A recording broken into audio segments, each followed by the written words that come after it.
All right, we are live. We're live right now. Hola. Oh, wow. We are live with the new edition of the Mahoning Movement show here on Youngstown Studio.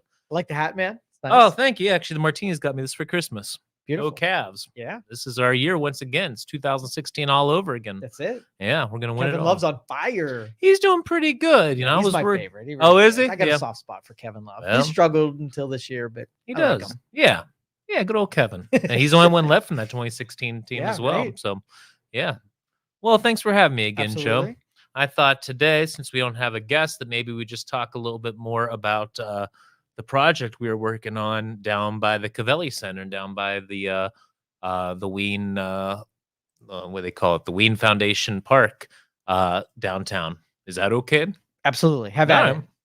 So we're looking at again the GIS that we started last semester in the Applied History program out of the Steel Museum up at YSU. So actually, I've been working a lot on this map since then, but this is still the what's published currently. But by May of this year, we should have a full-on interactive exhibit that's going to be really great. And so we've reached out to like stakeholders in the community down here. There's a great collection of businesses down here, and we've kind of informed them what we're working on. We're tracing the history of a specific section down here of downtown, and the extent of which is defined by an 1899 map we call the Mackie Map. So James Mackie was one of the pioneers, one of the original founders of Youngstown after John Young bought the land. His son was also, coming up and coming fella in Youngstown, and he was a surveyor in addition to being involved with the iron and steel industry. But he was the one tasked with doing a map when Brown Bonnell was being sold to Republic. So I'm sure most people have heard of the Wicks around here in Youngstown, since we're right by Wick Avenue. So the Wicks, originally, when the original Wicks came in as a preacher, he was one of the founders of First Presbyterian Church up the hill. Then his brother came in, who was had a store right there on Federal Street back in the day. Well, the Wicks started accumulating some money and whatnot. In 1846, they wanted to get in on the iron business. Here you see on the map, we got the canal. That is what really formed modern Ohio in a way. You figure we were originally the western frontier before that. There was no, passing through the Alleghenies was a treacherous multi-week process. There was no good connectivity from west of the Alleghenies to east of the Alleghenies until the canal. So 1840, the Pennsylvania-Ohio Canal connects Pittsburgh to Cleveland, connects Newcastle to Akron, and it does it all through Youngstown, Ohio. So the Wicks, being smart fellas, they built a rolling mill right along the canal, 1846, down by the Mahoning River, near where the Cavelli Center is today. 1854, the Phoenix blast furnace is built down here.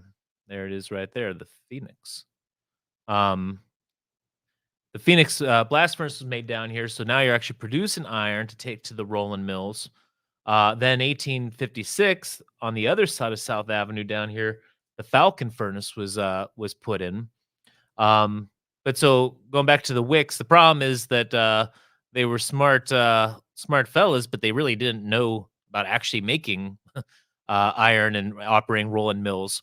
So the plant failed, and meanwhile in Newcastle, there was a iron foundry that burnt down. Big fire, it all collapsed. So the fellows running that, the Bonnells and Brown, or the Browns and Bonnell, the Wicks reached out to them. They originally wanted to just buy the plant and move it to Newcastle. The Wicks said, no, if y'all want this plant, you got to keep it here in Youngstown. So the Browns and Bonnell moved to Youngstown and revived the plant. And it's kind of funny reading the descriptions of it about the old rusted plant. It's kind of like, sound like deindustrialization, but here we are before Youngstown really became industrialized. But the Browns and Bonnell came in, revived the plant, flourishing.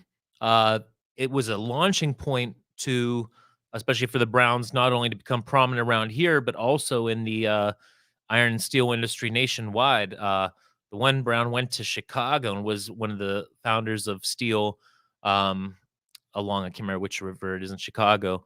Um, but so they began to have a national presence.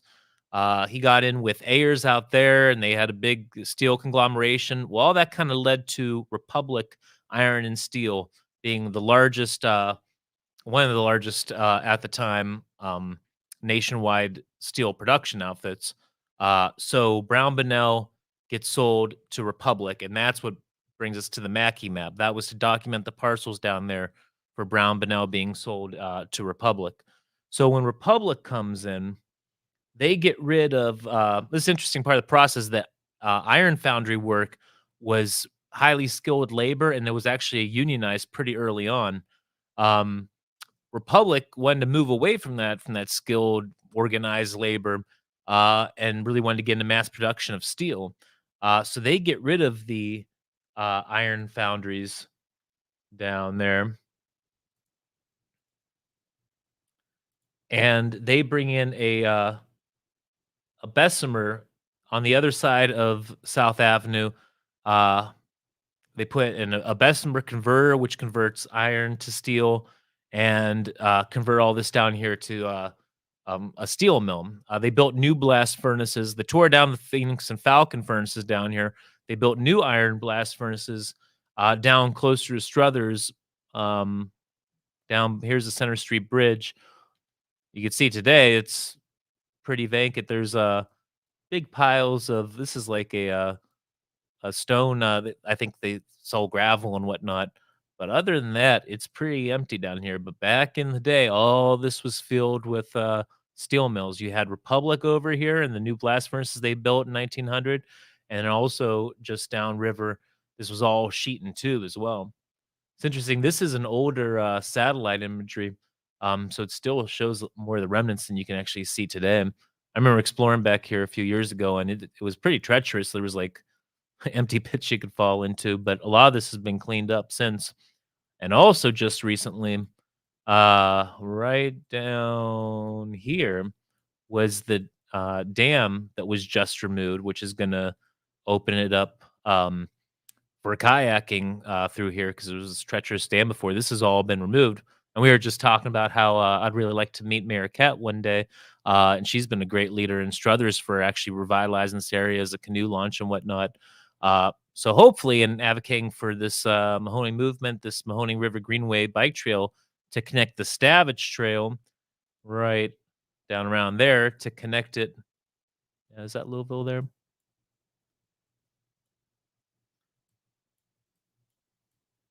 Yeah, here we are in Louisville. So the Stavage Trail goes right along the Mahoning, but then stops when you get to Struthers. So hopefully, be able to continue this trail right through where the steel mills were. There's Scene Park, and not only just connect it for hike and bike, but also tell the history of all this. But anyways, back at that dam there, that was part of Youngstown Sheet and Tube. They had the coke ovens on one side of the river, and they'd bring them over to the other side of the river where the blast furnace was at Sheet and Tube.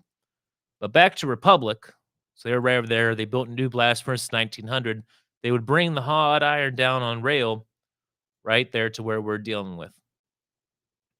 So you'd had the Bessemer plant there. They got rid of the old iron puddling and built some new bar mills and lasted there till about 1984 when Republic folded up and the rest of the buildings were slowly demolished on there. There was a really great tall brick building that was the Republic world headquarters for a while there, but that was destroyed in 1996 for not much reason. But all this was pretty empty down here until around what was it, 2003 or so, and that's when our congressman at the time, a well-known fellow by the name of Jim Trafficant, helped secure the funding to build the Cavelli Center down here. So the Cavelli Center was built, and then this, like I said, this is old satellite imagery. This still shows before the amphitheater when it was the Wien Foundry. Now, I'd advocated that to say this building right here is part of the Wien Foundry. It was all glass painted gray, and I thought it would have been a better idea to actually save that historic building where some of the locks of the Panama Canal were built and actually strip off the gray paint off the windows and kind of restore it and still do the amphitheater.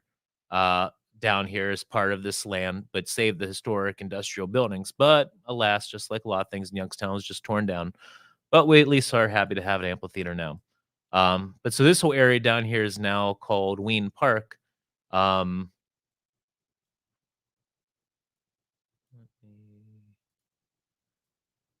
um, and so going back to talking about some of the businesses around this area covered today, there's Timlin Plumbing right there. There's attorney offices right there. That's the post office, but if you look at the Mackie map, it actually is cut out at that point, or just deals with these sections here. There's A&C Beverage there, MS Consultants. There's Youngstown Flea. There's Valley Foods, and here's the new Penguin brewery they're working on. That was also part of Republic at one point, but now Penguin Brewery is making it their pub house and brewery. When you look at this section here, like so, here's Crab Creek, um, and so I call this Crab Creek Crossing. I think the railroads call it that too. But hopefully, these are all active railroads. But hopefully, you can also squeeze in a bike trail to connect that there. And this Crab Creek Crossing can also be an important part of the gateway into Youngstown. And if you're, like I said, you got Penguin, you got Youngstown Flea right there. This could be such a great entrance to welcome to Youngstown. Youngstown Tube Company owns that, and they have plans to uh, um, add on to Youngstown Tube Company. They're up Crab Creek a little bit, but they own this land. They can expand their production there. That I got to meet actually the president of it, Mr. Bill Very, came to a presentation we gave at the Steel Museum at the end of last semester. And so we hope to talk with them further about not only their development of this plan, but still having room to have bike trail to come through and here and also talk about the history of this area and about Republic and Brown Bunnell. So imagine Youngstown 2 builds their expansion project here, but you still got bike trail coming through here talking about the history and the future. Like I said, once you get to over here, this is now the Ween Foundry Park. You have the Youngstown sign there. This has all been redeveloped into having walking trails and whatnot. So it really would be a perfect, um, the front doorstop of the city. But going back for a second to the very earliest days, um, according to Higley's book, An Intimate History of Youngstown, the reason why John Young chose this area for downtown Youngstown um, is because previously Native Americans had burnt the land down here for corn cultivation. And there's a lot of reasons why Native Americans would burn land, like I said, corn production, but also to cultivate small game. A number of reasons. There's actually a lot of interesting research coming out about that in West Virginia about land burning practices there. Um, but so all this, according to Higley, was burnt up into the square.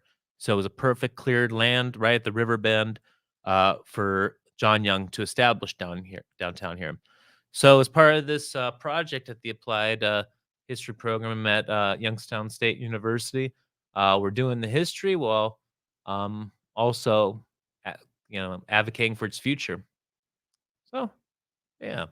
Any questions? No, that was good stuff there. Good presentation. Thanks. Yeah, it's fun to talk about. Like, we got to meet Brooke. We had her on the show. She's in that class this Yep. semester, and so Brooke does an amazing job with websites. We work together on the architecture project, so it's great to have her involved. We'll be developing the website with this history. I'm working on the map. We have a couple undergraduate students that we have working on too. Looking at the census data and the works directories and compiling that in. So yeah, it's fun history, but also it's kind of like we kind of borderline on science as well. Esri, who makes these map products, their slogan is the science of where.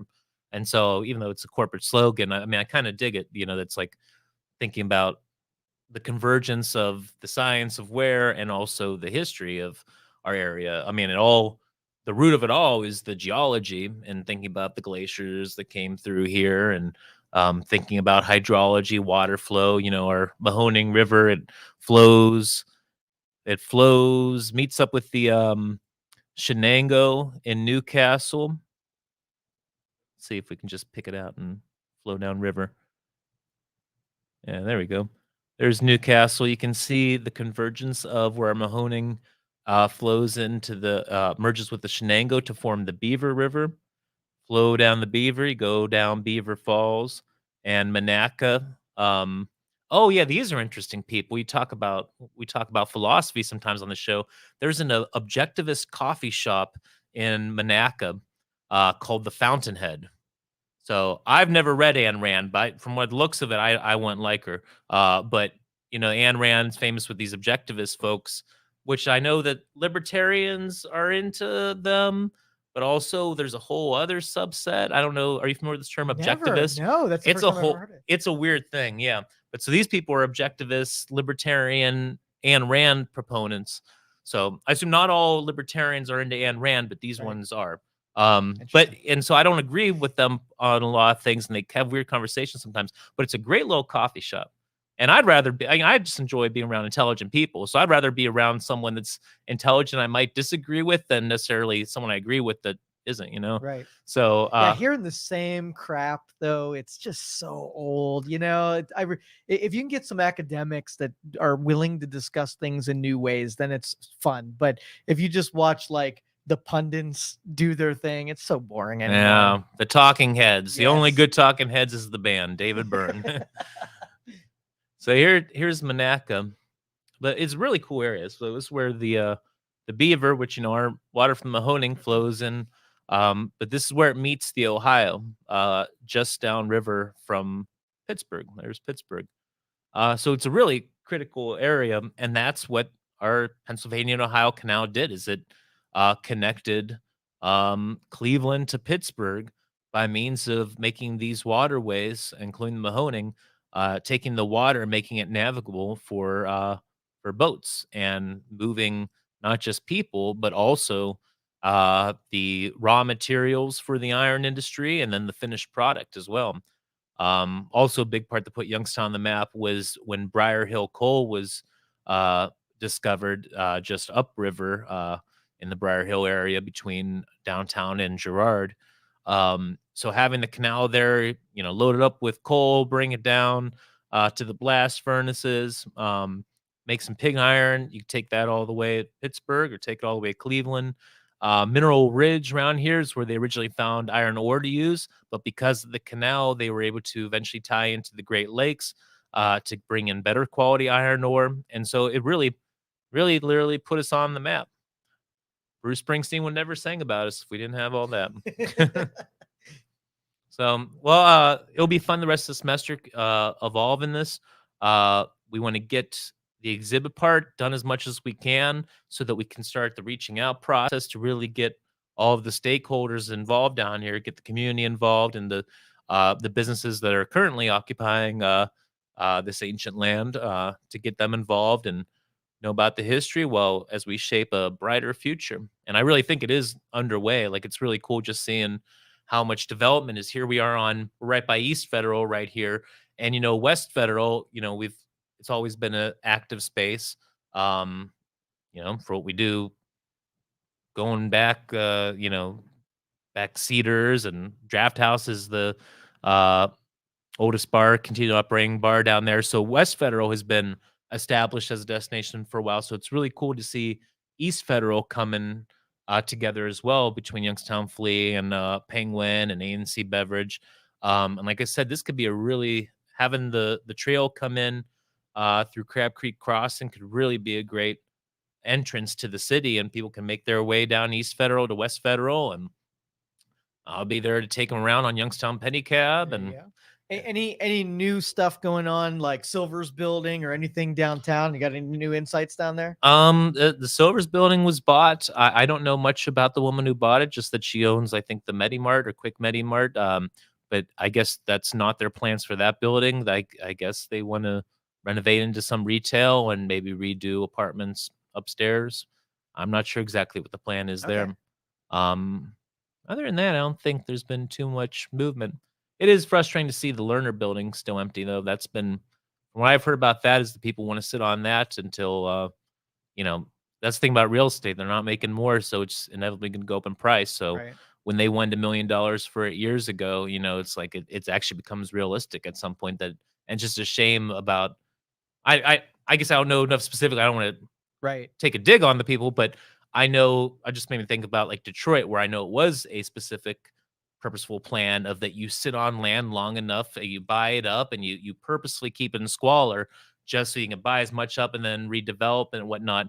I have For some sometime in the future kind of a right. thing. I have some friends in Detroit who will who boycott going to the Fox Theater and to Little Caesars Arena because that's owned by a family that purposefully did that. You know, kept things slummish around there and bought up land and purposely tried to damage the community there just so they could buy all that up and build these arenas and stuff. So I think that there needs to be pressure. You don't, especially with historic buildings, you can't just let them sit because then they just decay. And so even if the land is worth something after that and eventually gets redeveloped, I still think there's a better resource in keeping the buildings. And plus, you see what's happened with that corner already. The CIC, which is another, you know, organization that I'm not a fan of, that it's called the Community Improvement Corporation, but I believe it purposefully kept Youngstown down in a lot of corrupt things over the years. But they sat well, that gets even more complicated. But anyways, they ended up owning the Paramount Theater, which was then torn down. The Great Historic Theater there, that's right next door. Now, the Lerner right next to that, that's been empty for how many years? And besides for that, I mean, that's my block there with the Knox building. Aside from those spots, everything else is active. Next to that, you have the Imbibe there, which is they opened in 2005 when the early parts of the Youngstown Renaissance. Next to that, you have the Connection, which has been open for years as a retail spot. Next to that, you have the original place I helped remodel with being the original Lemon Grove, which is now a fake Irish bar.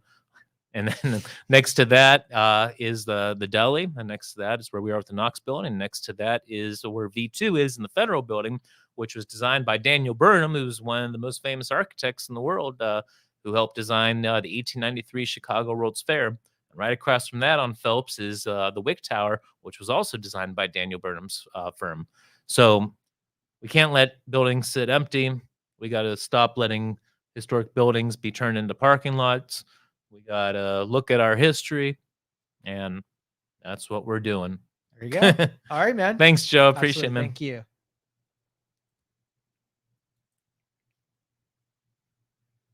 Thank you for listening to this show on Youngstown Studio.